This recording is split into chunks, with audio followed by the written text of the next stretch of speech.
Ladies and gentlemen, it's Nerd-O-Rama, the Knights of the Round Table on a Wednesday. No, I'm not Tuala Sharp, but I am Mo Kelly sitting in for Tuala Sharp as he will eventually get here. The crew is here, or most of the crew is here. Let's say hello to Tom is Talking Cunningham. Hello, everybody. Did you just go like Lionel Richie on me just a little bit? I did. Is it me you're looking for? Or? It depends on what you have to say about Hawkeye, which we'll be starting off with. And also Ryan Twitchmaster McBain. Thank you. Hello, everybody. You're not nasty anymore? I'm always nasty. Okay. I think I got my swagger back. I don't know why I even asked for that. Anthony from 2 Cubicles Down. How you doing this evening, my brother? What the hell? Like, what am I supposed to do on that one? You have no chance, bro. Yeah, I have no chance on that one. Anthony, you're going to have to get your own sound effects. We're going to get you up to date. But we have to start off with Hawkeye. We will then make our way over to Matrix Resurrections and anything else which may come into the fold. We're waiting on Dr. Liz and Tuala. They will be joining us shortly. But let me start with this. I texted the group in our personal chat last night around 11:50. I think Ryan did at the same time saying, hey, the episode's up. We're talking about Hawkeye, the 6th and final episode of the series. And then Ryan and I started watching simultaneously. We started texting back and forth. It started off wonderfully. Yes, they're going to be spoilers. First spoiler, Kingpin. They gave it to us right at the top, right at the beginning. They did not make us wait at all, and I appreciated that. I appreciated how he walked out in the customary white suit with the black shirt looking like Michael Jackson from Thriller. All of that. It was Kingpin through and through, and they started tying together these threads, and I said, oh shit, it's going to be a great episode. They're giving it to us. They are not making us wait. They are fan servicing, which I am a high on. And then it took a left. I mean, a big left. And all of a sudden, it sort of thought that it was going to be a comedy review. We saw Kingpin with a Hawaiian shirt on, and I don't give a damn that that's somehow comic accurate. It was silly given the backdrop of what we've known Kingpin, Vincent D'Onofrio Kingpin to be. It was a serious character. It was a dark, brooding character. Instead, he was thrown into this matrix, no pun intended, of all these jokes and slapstick comedy throughout the episode, and I was really put off. But let me just say like this. I'm going to take a step back because I know Ryan Twitchmaster McBain can say it better than me and speak on my behalf. Ryan, what was wrong with this episode? Well, for me, for the whole series in general, each episode got better and better and better to the point where this season finale had my mouth salivating. There was so many threads that were coming together, and they just turned it into, as you said, a slapstick comedy. I don't understand. Like, okay, you go from Yelena on the roof kicking ass because she's a widow, a badass black widow. You even got Clint saying they sent a widow after me. So it's been set. It's been etched in stone. She's a badass. You better watch your ass. And then you go from that to where the episode fell off for me completely when Kate Bishop and Yelena are in the elevator, and it turns into a BFF like slapstick comedy routine. She's the lady. Kate's the woman who is trying to stop you from killing the person you thought killed your sister. She gets slapped by her and she goes, oh, what was that? What are you doing? You're a widow. That was Beats a not her good ass. accent, though. Well, neither Stop was it, her man. accent. It wasn't good either. So That's true. to be fair, go ahead, Tom. Okay, let me just say this. I was with this show for most of the episode. Where it went off the rails for me were two things. When they stepped up the LARPers to be like basically agents of S.H.I.E.L.D. kind of. Well, one was an actual cop, if I'm not mistaken. Well, I think firefighters maybe too. more than one of them might have been cop-ish. firemen, All yeah. of them Because are- the all of sister them are girl cops or firemen. and Yes. the redheaded woman were like definitely like force adjacent. And then Yes. the black dude, yeah, police force adjacent. Then Yes, the black yes. dude was the one who actually stole the Ronin costume, and then the fat dude, he was like pretty much pure comic relief. But I'm going to push back on the notion of the widows not being humorous. if we go back to the Black Widow movie, where there was a lot more at stake in terms of Yelena being hunted by literally a mind-controlled legion of widows, and Natasha trying to free both her sister and the other widows, they made plenty of time for jokes. The Red Guardian character was a complete comic relief person. There wasn't so much with Rachel Weisz, but certainly Red Guardian was all comedy all the time. And then even Yelena, she did the whole thing in the little, I guess, Russian bodega, whatever, with the whole posing and the flipping hair thing. Mm-hmm. So Yelena as a character clearly has that in her spirit when she's not on mission. Now, to your point, hold on. Yeah, okay. Time and place. She was trying to get to Clint, and she did not consider Kate a real threat. If Kate had been a real widow, and she did slap her, but she was toying with her. She literally said from the first time they met, if I had wanted to kill you, I would have killed you. Okay, I She gotta even jump in there. warned her in the apartment. She said, like, look, you better stay out of this. You're not about this life. Let me throw this to Anthony. Anthony, I thought there was a tonal issue here where you had the seriousness of the event and the seriousness of the series through episode 5. They were building, I thought, to a more serious conclusion. The swordsman or whatever, it portended that it was a serious character and would have implications moving forward. And then it seemed like, no, none of that mattered. None of that was paid off. None of the characters actually came to some sort of resolution. And it seemed like from a tonal standpoint, it was completely off. What was your read? With Jack and being the swordsman, we got the sell that, he's the big bad guy in that household. And that the cops, when they're arresting him, the big farce was, they weren't real cops. They're probably Kingpin's henchmen, just, playing a part. But with the whole reveal at the end that he was actually arrested, and then he's at the freaking Christmas party with a sword, his freaking sword and scabbard just hanging out like it's nobody's business. Like, what the fuck is that? That's where shit went off the rails for me. Was when that, and then we catch him when he's swashbuckling at the end, when you got the LARPers are directing people how to get out of the building, and he's behind there having a sword fight with the tracksuit mafia. I just lost it. I could not. I couldn't take it serious anymore. And we're the cops. You're in New York. Yeah, you're in New York. All this shit's going down, and no police officers. In Midtown. And not only that, he at the end he's like, "Oh, I think I got blood on my shirt." Fucker, you have a sword. Like, you're stabbing and slashing these people, and you think you're not gonna get blood anywhere? Like, Dr. Liz, what say you about the final episode of Hawkeye?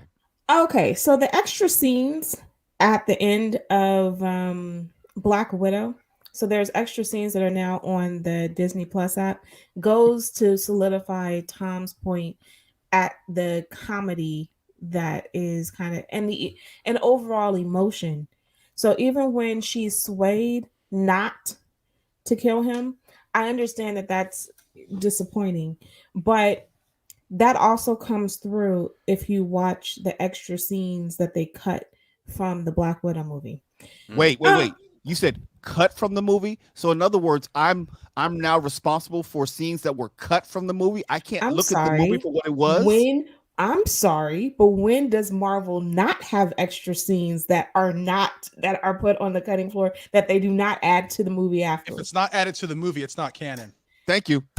That is a flat out ridiculousness.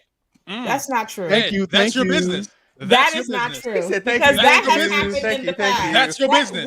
We have had many a day where we have talked about extra scenes that have been put on the cutting block that we should have all seen that we can understand. Those are Marvel one shots. That's different. Okay. If that's the case, then Fury revealed the mutants all the way back in Iron Man 1. There you with go. a deleted scene. And Spider-Man. If that's the case, if deleted scenes are technically canon, as you're saying, that would mean that mutants have been in this universe since all the way back in Iron Man 1. Circle gets the square. Yep. Okay, wait. Hold on. Let's focus on a couple before we unmercifully just trash this, because I don't understand. There were 100 tracksuit mafia guys, and the swordsman must have killed, because those were like abdominal slashes. Those were not minor Killed injuries. nobody because it was a joke. It was all fun and games. Nobody died. There were 100 of those mafia dudes in Lincoln Square or wherever Lincoln, whatever the thing It was. was like playing a video game. They just kept coming. But I will say this: when she shot Kingpin with that arrow and it didn't do any damage, I don't know if you guys saw in the chat, that was my first oh shit moment. I was like, this is Kingpin. This is for real Kingpin, because he could survive some shit like this.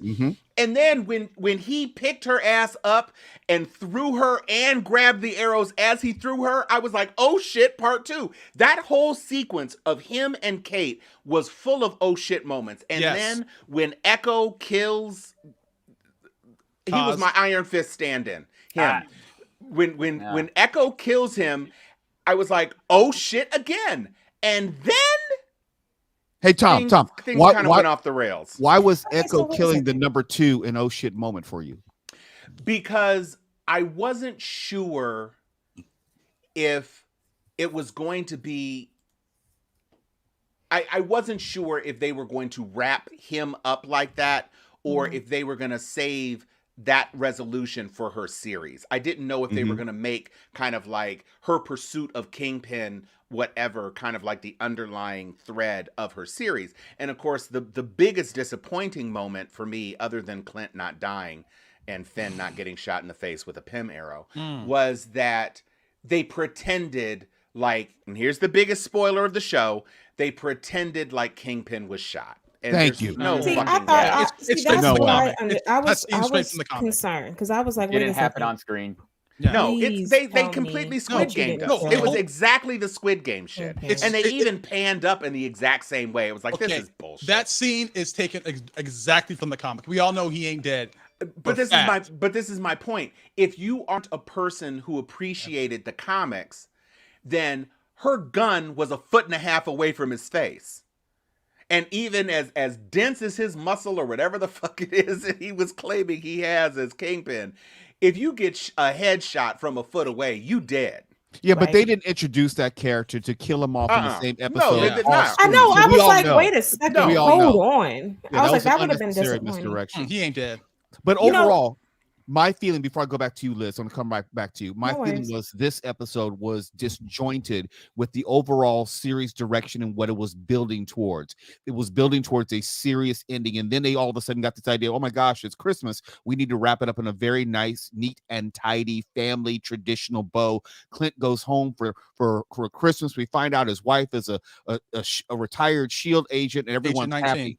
Right. So, which is fine, but I didn't think that the whole watch needed to be the big reveal for Agent 19. They could have What done a that in the MacGuffin. beginning. MacGuffin. But then, What yeah, a but what was MacGuffin. Tony doing Come on. with that watch? What was Tony doing with that watch, and what significance did that watch have for him? I have no idea. It makes it's was it? Did It's they a say MacGuffin. it Just came? another Did they No, say it his came what? from his No, his Yes.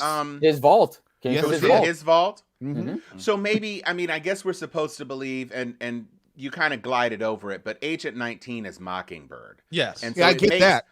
It makes sense that she is Mockingbird from being with Clint. That's fine. And maybe, I guess you could say, maybe Tony was working on her truncheons and giving her some special Stark truncheons or something. I don't know. But yeah, two They things. set that up. They've set that up since Ultron. They were Yeah. moving in that direction. That didn't bother me. I just felt that since it was supposed to be series defining, because they introduced it in like the first episode, it was supposed to be a big deal. It was supposed to be an item up for auction that everyone was looking for, good guys and bad guys. And to think like, okay, it's a watch. Got it. They made it a big deal. Two things. One, they even ended the whole show in a horrible, stupid way. With I pretty much call it the final, the Fantastic Four ending, where what should my name be? Oh, I know. Then Hawkeye title screen. I'm like, dude, fuck off.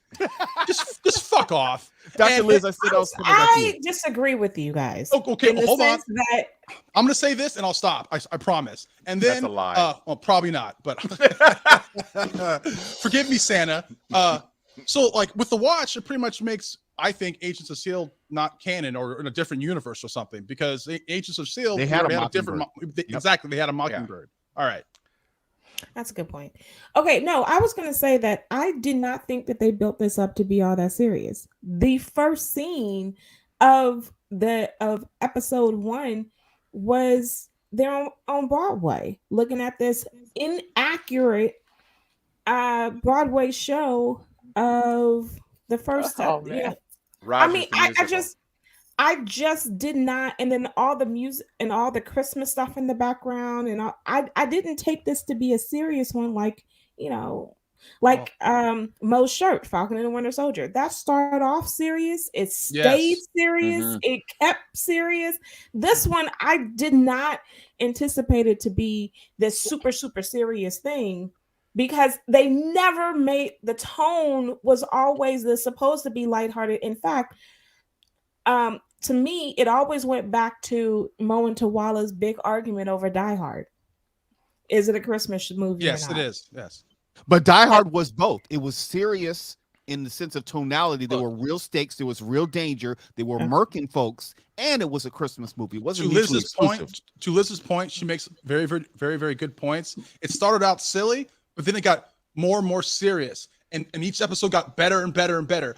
The best example I can make it is you can't keep giving me smack and then take it away, and that's exactly what the season finale did. Did you say smack? He did. That You was know so what? 1970s of you. Ryan, I'm staging a nerd-ervention for you because there are far too many injected heroin references between Right. that and everything else. Always chasing You the dragon. mainline- That's a chasing the fucking dragon, bro. So I'm gonna say this: anytime you start and end a series with "I can do this all day,"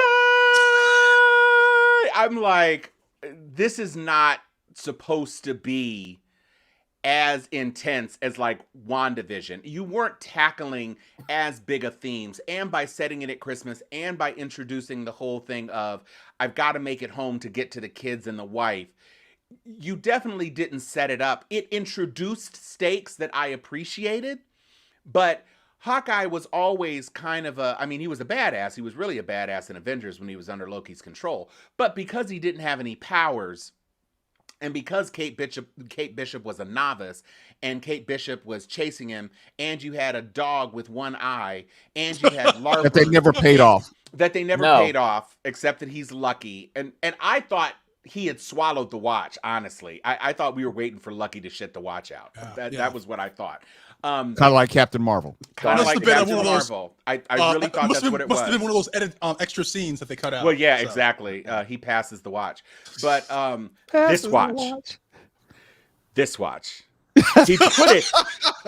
He put this watch Right in the screen. in his Right in the camera. ass. And he kept it In his there. ass. In his ass. So He went through the whole war. through the whole war. And then he brought it back. Stop. But I really didn't have the sword in the scabbard at the party was a big left turn. And then when the LARPers decided that they needed to get into their outfits because that was going to make them more efficient, I was like, if I saw a person in a crazy outfit, now if they had gotten into Agents of S.H.I.E.L.D. outfits or damage control outfits, or even they had changed into the police uniforms that at least two of them had, that I can understand, because expected certainly there damage weren't control. any other.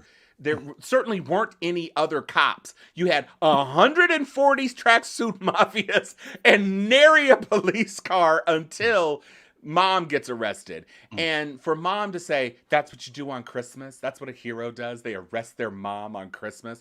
Bitch, you just organized the murder of people. What are you It was so talking bizarre. about? Kills somebody. Yeah, but you know and what? then It was hires a so- hitman. That was funny though.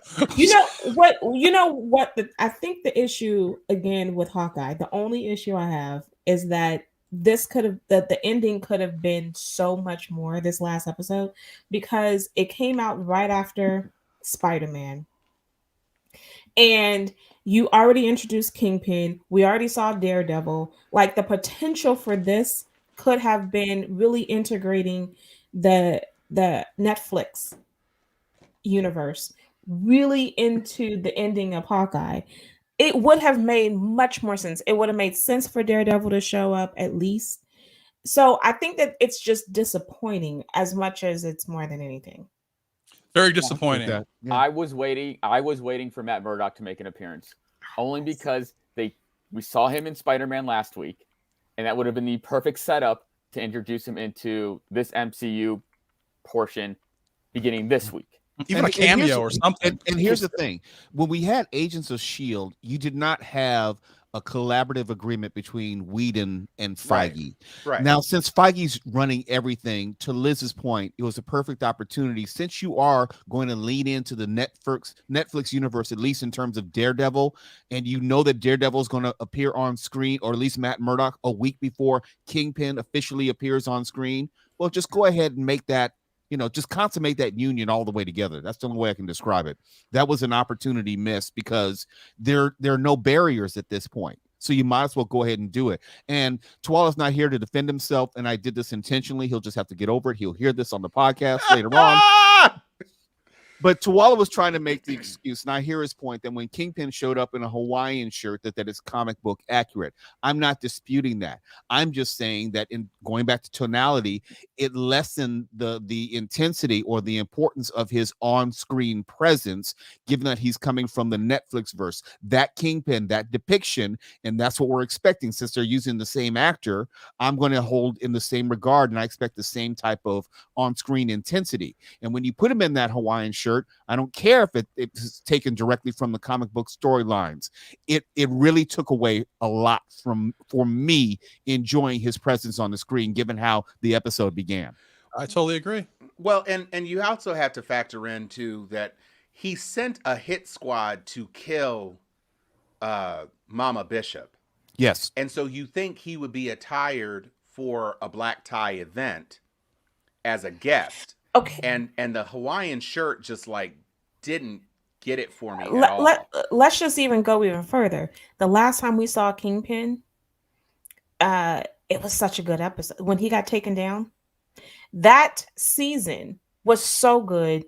And that season doesn't mirror that Kingpin and the way that he dressed and the formality of that Kingpin that we have seen him last on screen does not match this Kingpin. So it's just a little frustrating. Yeah, in that scene. Mm-hmm. Yeah, because he matched in the beginning. Let me tell you something. When his eye started to twitch when Mama Bishop told him she was leaving, I was like, oh, I am here for it. That twitchy eye. He was so pissed. He was trying to hold his kingpinage in. He was ready to murk her he was ready to knock her head off her shoulders. And that's when I knew. I was like, see, this is going to wait. What are the LARPers doing? Right. Why are they shooting up? Is she trying to recruit the swordsman to be a LARPer at the end? I just couldn't. I liked Echo. I loved that Echo's moral compass allowed her to immediately realize that Clint was telling the truth.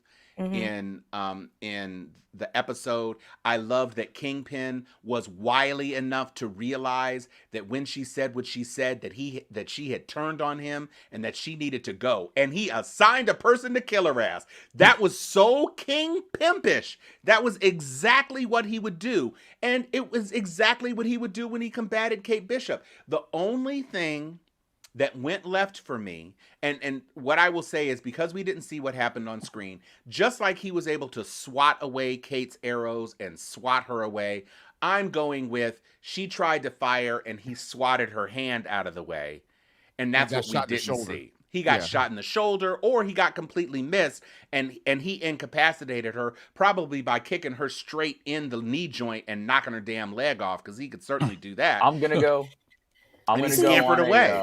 I'm gonna go out on a limb on this one, and I'm gonna say Matt Murdock steps in. See, it has to be, because that last fight with Matt Murdock, we don't know. But that last fight with Matt and Kingpin was such a good.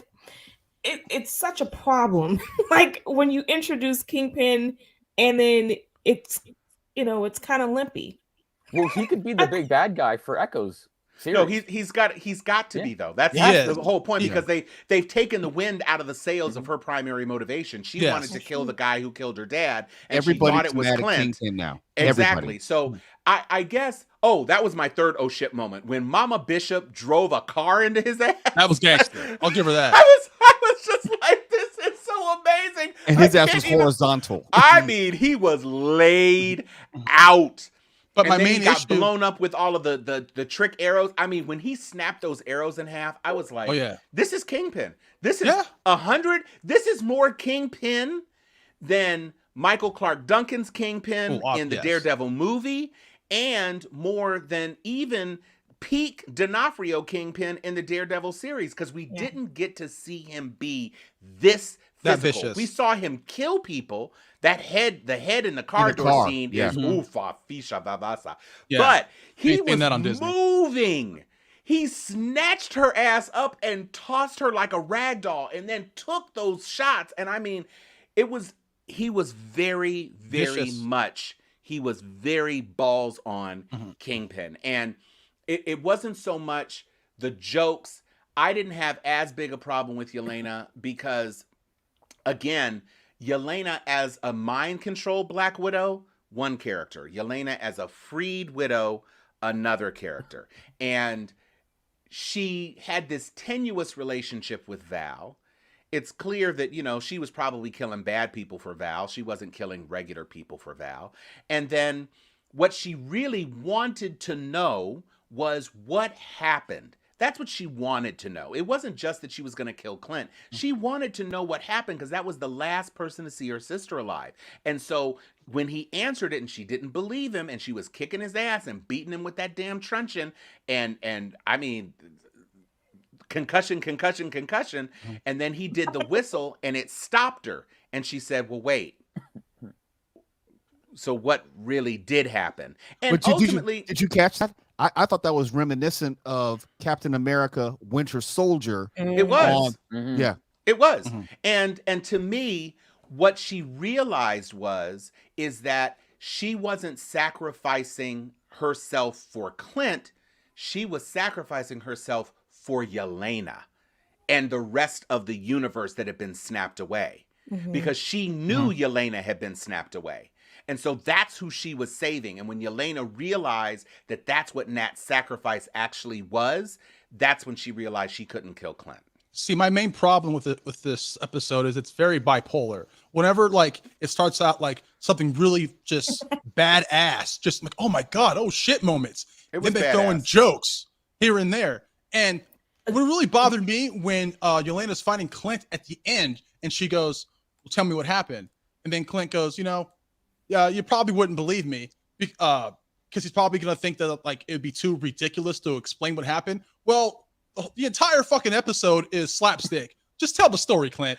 Just tell the goddamn story. You guys keep saying that. The whole episode wasn't slapstick. Okay, don't stop me with fucking minutia. Most of it was slapstick. Most of it was to call it slapstick. He was a I'm fucking right, pirate, sword fighting guys in jumpsuits outside a building. That was at the end. With making me like you. When you open with a scene as strong as you open, and you follow that with her presenting evidence, the party was where it made its bad turn. But let's be clear. Tracksuit Mafia was comic relief from episode 1. It was. It's not like that was a turn on a dime thing. Nobody in the Tracksuit Mafia, except the dude who tried to kill Echo, was a serious character. Not a single fucking time and place. But the moment you introduce Yelena, it from a tonality standpoint, I'm going to go back to that. It changed the whole feel for the series. When Clint said they sent a Black Widow after me, that makes it serious. All fun and games are over. That's why he told Kate Bishop, take your ass home. It is now on a different level. This is beyond you. And I expect it to stay in that realm. And then whenever Yelena's on scene, or at least on camera, I expect it to hold that. Now, I don't mind the Tracksuit Mafia coming and, providing comedic relief. I don't mind even using a PIM arrow to turn the van into a Matchbox car. Okay, that was a fate worse than death. That was fucked up. Yeah, that owl. Dude, just kill me, please. Just kill me. Don't. He's about to be killed though. No, I mean, that owl's gonna eat the shit out of them. So what do we do with him now? We didn't get that far in the explanation. And Clint is not going to have a problem being stuck in a tree, okay? Well, I did love that she destroyed that tree. I thought that was Fox amazing. News adjacent. I not how loved you. it. It's not how you start; it's how you Hey, finish, and it just Wasn't it didn't also finish a little well. weird that it's Christmas time and there was like no snow whatsoever In Not New York. necessarily. in New York?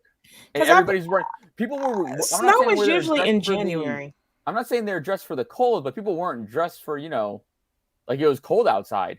I mean, Nobody was wearing an winter has overcoat. officially started by the time Christmas comes around. And I used to live in New York. You can definitely have snow and flurries and shit around Christmas. Yeah, and but the it's and not, the it's not and as the thick as January. no, definitely not. But it was frozen enough that the ice skating rink was completely frozen. Yeah, I mean, And so the thing is, like, it yes, it gets cold, but it doesn't get. If you're, I don't know, I that didn't bother me because, like, if when you move to the East Coast from the West Coast, then yeah, you're always going to be, dressed to the tilt because it's super cold. But when you're used to being in that weather, a sweatshirt is cool if it's in its 50s or 60s, so that doesn't bother me. mm. But in January. Now we can talk because January is cold, cold, cold, and it's snowing a lot. Well, I think that was minor for me, but I did notice it. I just wanted an episode which, to be fair, started off so wonderfully to be able Yes. to keep that pace and intensity. But here's something else I've noticed, and I don't know if you guys noticed. Want to go around the horn on this one. Marvel seems with its Disney Plus series to have a formula as far as the episodic progression. And it seems the penultimate episode is the episode in which we're going to get everything we want or hope for, and we shouldn't wait for the final or really expect anything from the final. Some finals are better than others, but it seems like the episode right before the final, that's the one. Yeah, the only two series that has been consistent is Loki and Falcon and the Winter Soldier. The others have had a You mean little bit of from a beginning to discipline. end, across. Yeah, from beginning to end. And had the series finale actually did deliver on something. The others, it was a hit and miss when it comes to did you get everything? The answer is like no, you didn't get everything from Wanda. You Nope. didn't get everything from this. Nope. But Falcon and the Winter Soldier, absolutely, you received a lot more from it. It tied directly into Black Widow. Yes, it And did. you're looking Yep. forward to seeing something else coming from what happened. Loki, we haven't gotten the big payoff yet, but Yep. you definitely see how it's building towards it. And then And they we want got to give a more than season what 2 you of Loki. expected. Right? Then you got more from Loki than what you expected to get. You mean because of Kang? Yeah. Yeah, No one expected my to see it. expectation for Loki was high, and it did not deliver. That's Yeah, still at the bottom of my list. I would say that we got very keyed up about seeing Kingpin in his white suit at the end of episode 5. But I would say every moment of Kingpin, except for the fake out on his death, was better than what we have ever seen before of Kingpin, which elevated this episode above episode 5 for me. Now, I really was thinking that they would do the brave thing and kill Clint. I really did think they were going to do it because of Yelena and Echo. But they kind of well, I'm just saying. I mean, Hans Gruber died at Christmas. Shit. Hello. So, Right. you can die at Christmas. And in Lethal Weapon, that girl jumped off the damn building because she was tweaking. So you can have people die. Smack. It wasn't smack. It was like probably crystal or some bad coke. Crystal But, smack, yeah. But the point is that you definitely can do things. But to me, although we got some great stuff in terms of Kingpin, we didn't get what I was hoping for in terms of resolution, and you left it open. Whereas Falcon and the Winter Soldier set up Power Broker, and so you saw, okay, we're going to be hearing from Power Broker, and then WandaVision left you with, to me, more questions than answers, except that we got fully realized Wanda as a Nexus being, and that ties directly into Multiverse of Madness. So that is kind of paying off. I have been generally happy with what we have gotten through most of the series. So this is not one that ended the way I wanted. And again, LARPers, way too much love. Jack Duquesne, way too much of a misdirection. Right.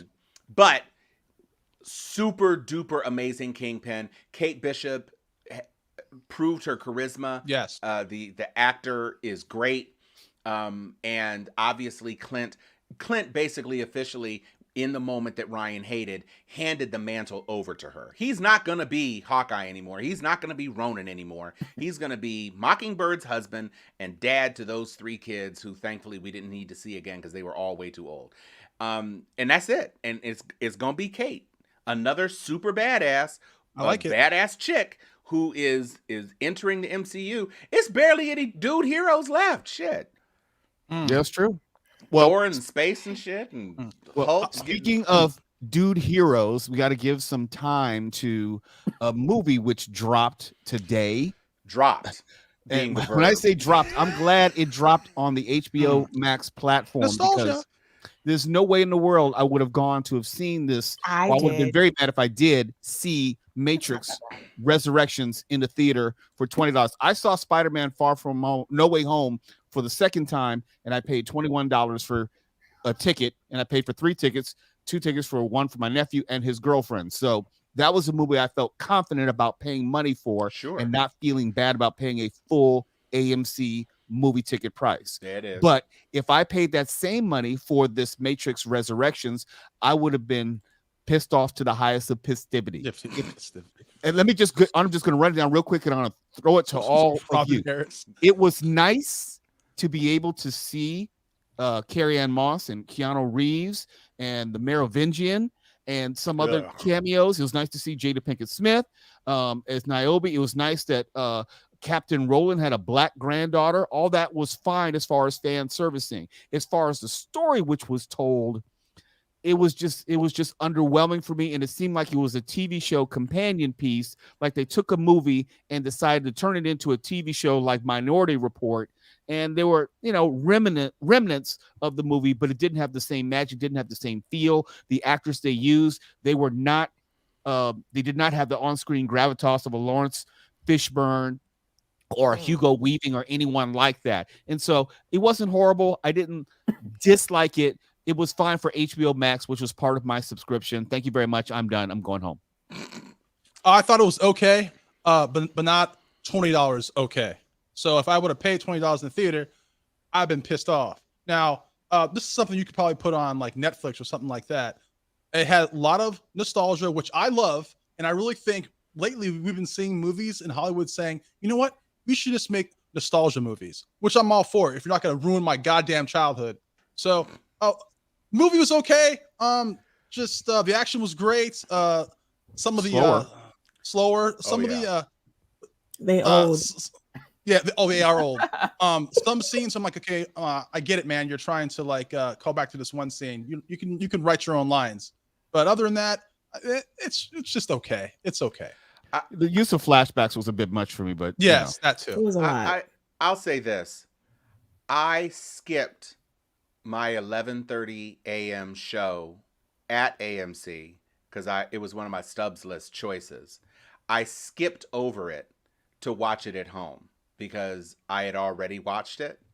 And so I just decided I just didn't need to experience it on a big screen. And so to me, I liked the meta elements of it. I liked that they decided to put him back in the Matrix as the author of a video game called The Matrix. That was funny. I thought that was cool. I liked that they saddled him with a bunch of corporate D-bags who were, every day was a recycling of them saying the same pablum, just changing a few words in it. I liked that they had fake Jonah Hill in there to kind of be a person to hold him down. I liked that the psychiatrist character played by Doogie Howser, Neil Patrick Harris, was in there. But to make him the big bad of the movie was not. And listen, I'm not a person who is a fan of The Architect. I thought The Architect was way overblown and you are the one. I do like the blue glasses because it kind of like goes back to the blue. The Architect is one of my favorites. And so that whole sequence was very long for me. Was that in Reloaded or was that in Reloaded. Revolutions. There's only been one good Matrix movie, so yeah. Yeah, there Maybe, I has don't only know. been one good Matrix movie. Although the Animatrix had some nice things. Okay. But to me, once we get to the part where, and I liked how they dealt with the Yahya Abdul Mateen thing and him being Morpheus, but not Morpheus because he's a program who's to emulate Morpheus. And I thought that was a fine way of kind of dealing with that.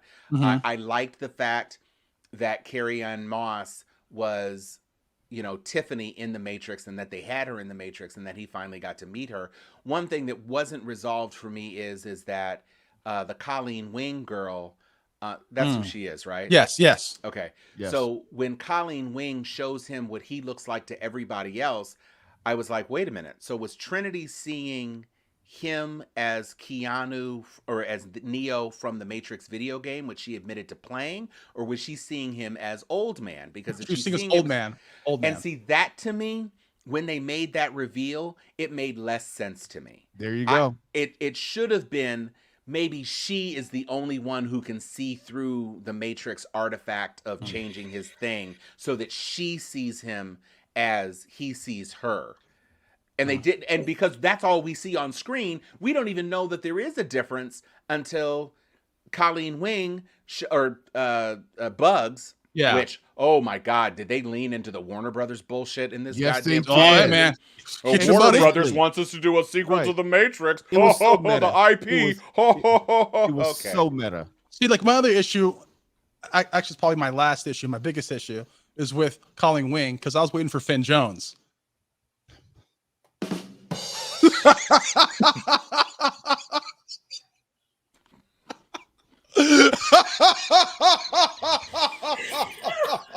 Yeah, Yeah, Finn Jones was one of the Matrix zombies that jumped out of a window Dude, and splattered on the ground. out of the window. It was World War Z. It I've was, seen that before. and that's what we get out of zombies in the Matrix. And here's the other thing: was anybody confused as to how many of those people were actual energy providing copper tops versus just bots? They kept calling them bots, but when the first guy who jumped out of the window, Oh, that was so funny. he seemed like he was a person who got activated. Yeah. But his wife didn't get activated. So was the wife just living with a bot the whole time? Because they were killing Yes. thousands of those jumpers. And so every time you kill a jumper, if they're keyed into the Matrix, you're killing a battery supply. So I just It wasn't clear. I mean, But that's kind of how the last Matrix 3 was, when they were all just expendable. And Mr. Smith gave this long speech about them. I very actually long did speech. not. I preferred to watch. I did watch it on Big screen. on the app, and then I thought, but when I watched it on the big screen, there were a lot of things that clearly I don't focus well on watching it just at the house. So it did make me focus more on big screen, and I actually didn't dislike it, maybe because I got a matinee. But Oh, damn. but I do consider it where this was so much for a person who really liked Matrix 1 through 3. And this was a payoff for people who absolutely watched it, knew it through and through, liked it. And I was listening to some people walking out of the theater, and they're like, yeah, I didn't really know all the Matrix. I watched one, and I was like, dude. yeah. So you shouldn't then be there. You had to it's watch all of them. confusing because even for me, I was like, okay, so let me try to follow through this, because they didn't take any time to explain anything. They were just like, you should already know what this coding is, what this looks like. And then someone on Twitter made a comment like, there's some people who absolutely don't even know what that used to look like coding.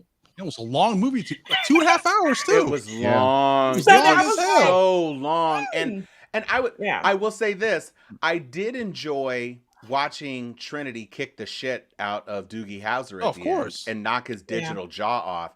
And I did like her flying into the apartment. I wasn't as big a fan of both of them flying out across the city because it it was, again, by that time in the movie, we had seen so many obvious callbacks to the Magic the Original. And let me Right. just say, the super slow-mo toss-in as a replacement for bullet time, epic fail, bro. Nobody wanted to see Doogie Howser walking around architecting for a 10-minute stretch while everybody else was frozen on screen. That was not a cool effect. Yeah. It No, was it not wasn't. special. My It- favorite callback was the little girl. I was like, Seti. That was good. That was my good. Yeah, that was- God! yeah. And she looked like the actress. She Mhm. did look like her. Yeah, she did. But- And so that was cool. That was fine. I just let me just say this. When Neil Patrick Harris is talking about how much money they spent to Yeah. resurrect him. So I'm Yeah. like, isn't the only currency power? Like the electrical power? Like, what did the machine, like, I could understand how many resources we had to use, or how much energy we had to spend to get you repaired, and how many machines it took energy from. But just to say how much money we spent, it took years. And I'm thinking, all you care about is money to power you guys. So what is the talk of finance and commerce? I don't. Hey, Tom, what also bothered me was I didn't buy whoever this actor was as Smith. And it really made Right. me miss Hugo Yeah. Weaving in a It really big does. way. Yeah. That's The- true. It's he didn't annoying, have if this- anything. Yeah, he didn't have the screen presence. He didn't have the imposing nature, or That's like true. this impending doom Mhm. that was always following Neo. And I caught the subtleties where he didn't call him Mr. Anderson, he called him Thomas. Now I got all that, okay, but it just didn't have to carry the weight. He just seemed like he could have been just another agent, any old agent. He wasn't special in that nature. And if they had cast someone other than Neil Patrick Harris as the big bad, maybe I would have liked it more. I Yeah. wanted to believe that he was facing a greater foe, not told he was a greater foe, or he was smarter than the architect, or he's a better programmer or whatever, but someone who was actually more physically imposing. And we didn't get that. And that just seemed like, okay, TV show. They Pretty couldn't But you get know much. what good bothers enough. me the most? But you know what? The thing that I thought was brave. I'm not saying that you should continue to keep doing this. People who want to do this remakes, is that this movie is so old. I'm not, no shade, but it's so old, and it was insanely popular at the time. And for it to be so intertwined to the old Matrix, it was like, wow. It's not for a wider appeal. And I was kind of stunned that they would make a movie on the big screen that is so in tune to the older versions, that there's a whole generation of people who are grown who has never seen the Matrix. You know, let me jump in there. I felt as if I was watching Blade Runner 2049 again. It was for the fans and fans only. And actually, if you look at the old Matrix movies, they held up a lot better than I think this movie will. Mhm. The original Matrix movie was groundbreaking in its cinematography, the Yes. type of special effects that it used. There was nothing groundbreaking about this movie. It was nice to have that continuation of the storyline, but as far as a movie making piece, a visual cinematic piece, Yeah. it wasn't special to me at all. And part of what made the Matrix special was not only the special effects, but also the philosophy and the story that it told. It was groundbreaking in a way it made people think about questioning reality in a way that we hadn't really conceived of before, just because of a movie. This didn't do any of that for me. This was just a continuation of the stories. What are the characters up to now, 25 later, or actually 60 years 60 later? years, in terms of yeah. the 60 storyline, years. you know. Well, to the point of Ryan's aborted childhood by way of the new trilogy of Star Wars films. Yes. This Please. was very much like Force Awakens. It was, let's have new characters doing the same shit from A New Hope. Yeah. And they did. It was like, can you still fly? And he does the pose. That was funny. That's not going to happen. And it's like, That I felt will. bad. Okay. and then the thing that really got me about this that I thought was super lazy, and you made a point about the production quality and how it looked. When you think back around the first Matrix, because the first Matrix actually was done for relatively inexpensively compared to the technology that they used. And they shot it in Australia, and they were substituting a city that was supposed to be Chicago because they named streets after Chicago streets, but it wasn't really Chicago. And even in the second movie, when they did the fight on the freeway, they had those big walls so that you couldn't really see what the fuck was going on because they didn't have the money to shoot it in a particular place. So I didn't mind that it looked kind of spare since so much of it takes place in the Matrix, but this movie didn't give us the innovation. It didn't give us the, oh, wow. And even when they went to recreate the fight in the little dojo in the middle of the lake, it was a cool shot. And they swoop in, but it's not Larry Fishburne. And Abdul Mateen II is a great Doesn't actor. have the same screen presence. But he didn't have the same screen presence, and his kung fu moves didn't look as badass. And Lawrence Fishburne was probably 20 years older than this dude is now when he did that scene back then, and at least 20 pounds heavier. Yeah. But he looked like he was really doing the kung fu. Yaya looked like he was doing choreography. It's very ironic that in the very same movie, they're talking about how can we make the new Matrix. It's got to be better. It's got to be more iconic. Yeah. And then the actual movie is nowhere near what they were talking about in the movie. What's so fascinating, though, I will say, because it did leave me thinking. It may not have been much thinking, but it did leave me thinking because I thought about, like, if somebody were to have come back to reality saying that they lived in the Matrix, in this place where I'm doing all this stuff, right? They would put them on drugs. Like, they absolutely would be like, you are insane. And it'd be easy to convince somebody that you're insane because, I mean, that doesn't sound like a legit thing. So I was like, that's I can deal with that. I can deal with putting him on drugs. I bought that, and I completely agree bought with that. It just it didn't have the innovation in storytelling that the exactly. original had. And if you go back and watch, and I want people watching and listening right now to go back and watch the original Matrix, something that I'm going to be more attuned to that other people may not would be the soundtrack and score. Mhm. The soundtrack and score for the original Matrix was huge. It was another character in the movie. It was driving force in the movie. It was very thin and bare bones. It wasn't like I had to look. Was this Hans Zimmer? Was it Luke Göransson? Or was it John Williams? It was nothing like that. It was very small and low budget sounding, which and says they recycled a lot of the motif from the first movie anyway, just because they were trying to keep you grounded in the universe of the first movie. And but by the middle of the movie, I was like, okay, so why are we doing all this? Yes. Why are we here? And then I was like, do not tell me that it's just because you want to be with, be together. Like, do not tell me that we're doing all this just to hook up. Liz, you made a great point because before it was about saving Zion, ending the world, and now we're down to my boo thing. That's well, and Io is apparently a much larger and better city than Zion ever was. So if they are living peaceably, I just didn't grok this. And when all of a sudden he's got the super telekinesis, which again, he showed us he could stop bullets in the very first one. I don't know why it's so innovative that, he can, make shields that turn him into the invisible woman. Lazy writing. That's basically what it is. And the zombies just, yes, them people should have been dead.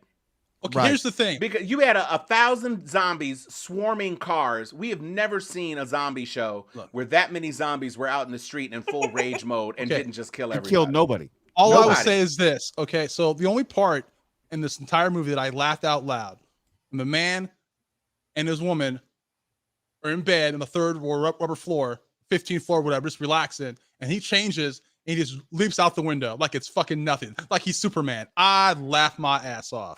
And then he turned himself into a missile by putting his arms behind. Man, I was like, y'all stupid. I couldn't stop. But we didn't even get to the real reason why they needed to be together until the last 30 minutes of the movie. Love. Just like the original Matrix.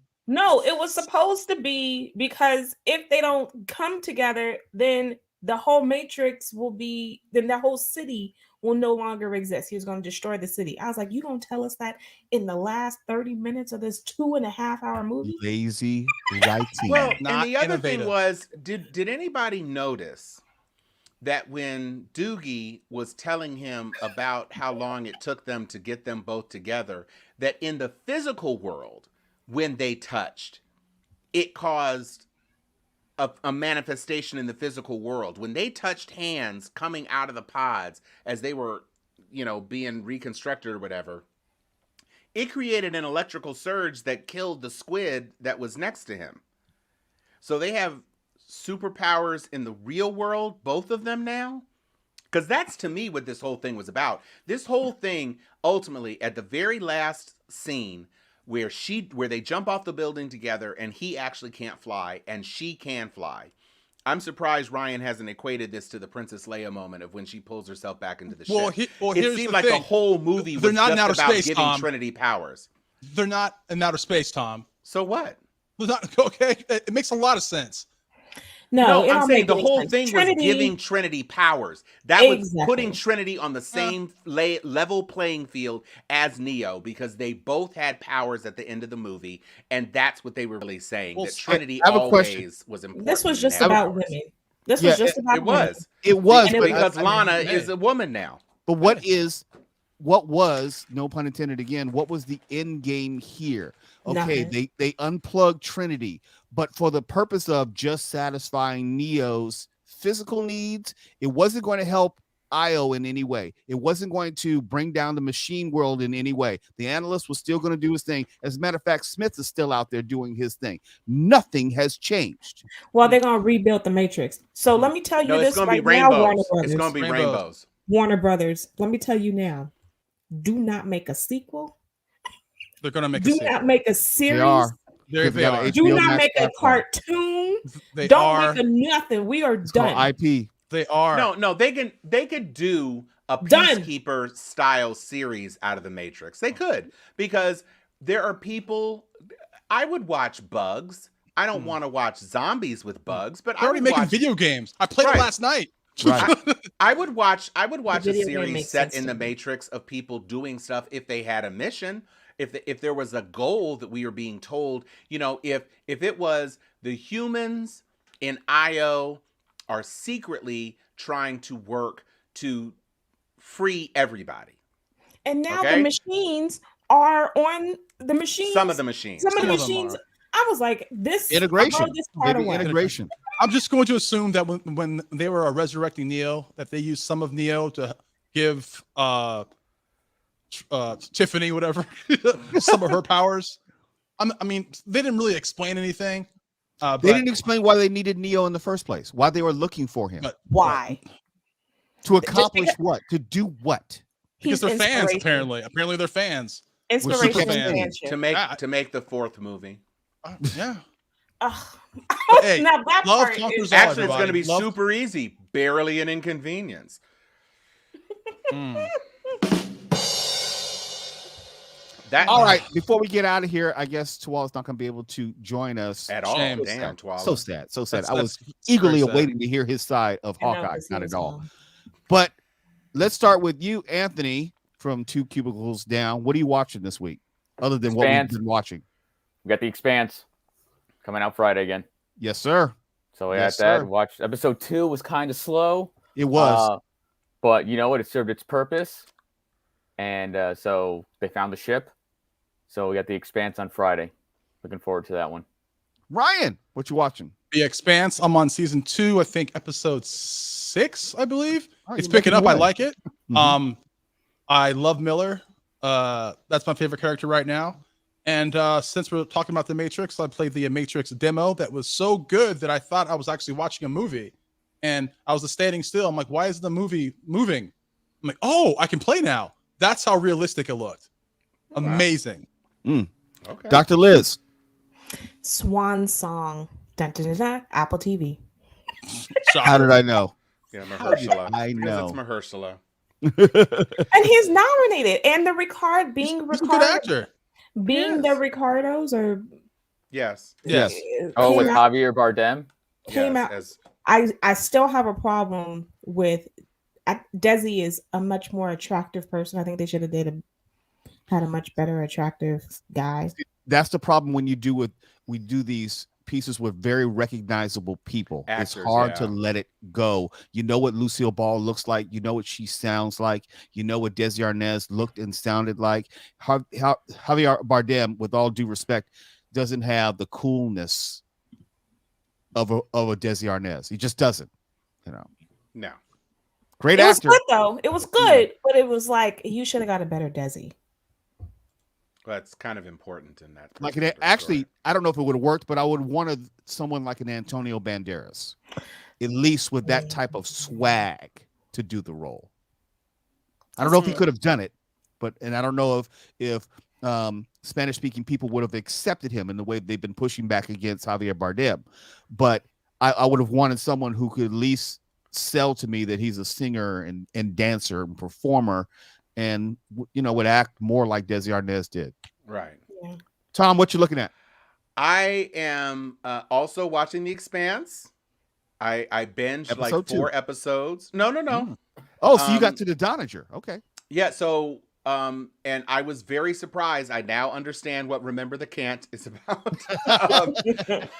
I did not see that coming. Honestly, I mean, I figured that he was making a fuck up, but I didn't realize it was gonna be like that. I'm also watching Genlock season 2, which is the Michael B. Jordan EP kind of anime mecha thing, and I'm also watching Young Justice season 4. Yes. I'm on Young Justice season 3. Oh. I just checked out Unforgivable on Netflix with Sandra So Bullock good. and Viola Davis. That was really, really good. Okay. It's a hard story to watch. I don't want to give it away because there's some twists in it, and it's going to make you feel some things. Hopefully, that was good. And obviously, watching The Expanse, and life is good with the exception of Hawkeye season finale. Yes. So, last call for Tuala. Going once. He said he's not. He said he's 10 minutes away. Oh, Oh, we that's ain't too gonna bad. be here 10 minutes. We ain't gonna be here 10 more seconds. Sorry, Twala. sorry for ya. Right. Too bad, so sad. So, Anthony, take us out. Good news, everybody.